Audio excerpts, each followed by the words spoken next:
This little patch of concrete here, my garden, this is where street football began for me. It's where I found my freedom and creativity with a ball. But it started slowly. I used to come out, put my phone in that corner, take my ball into the other corner and just practice moves and record what I did. I never expected it to go anywhere or to do anything. It was just to help the kids that I coach. If I could do it at my age, then they could do it too.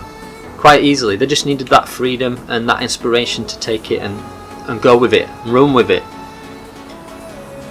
So this little patch of concrete, it might not mean a lot to everyone else, but it does to me. This is a patch of concrete that hooked me on street football. I used to watch videos of people like Darren Laver, who was my first mentor in this sport.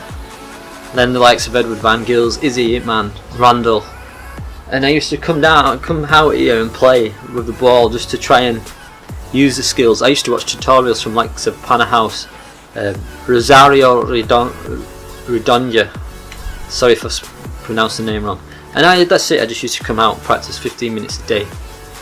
And that's where I found the freedom and creativity that I had. That innate ability to just use and manipulate a ball how I wanted to. I don't always get it right now, I'm still learning.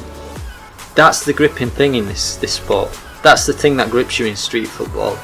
Or to me it is, it's finding your own path, finding your own way with that ball, and finding out how skillful you can be. Now street football may have its own stigma because of the word street. Some people put that as a negative. It isn't, it's far from it.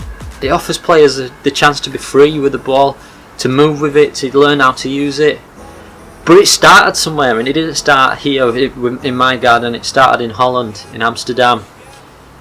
Firstly back in the 90s, early 90s with Marciano Bouwman, and then it started to develop into the more modern game as we see now in the late 90s with the likes of Edward Van Gils, Ricardo Pinto, Jermaine Vandenberg, Juju Cross, Lenny Mark, Lenny Natab, so many more, Izzy Hitman, all those, so many more. This is what this documentary is about. It's about telling the stories of what these people can do with the ball, how it developed for them, how it gripped them.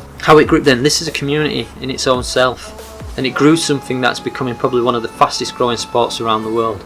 And it's still largely underground, even though it's more mainstream now. There is a culture everywhere. I want to explore that culture because we lack it here in this country, and it's something that I think could offer the freedom and creativity towards what our players need. We need that street culture back. We need that freedom to just allow players to play and think creatively, develop themselves, to develop the game for the future. They are the future, we're not. And that's what street football offers players.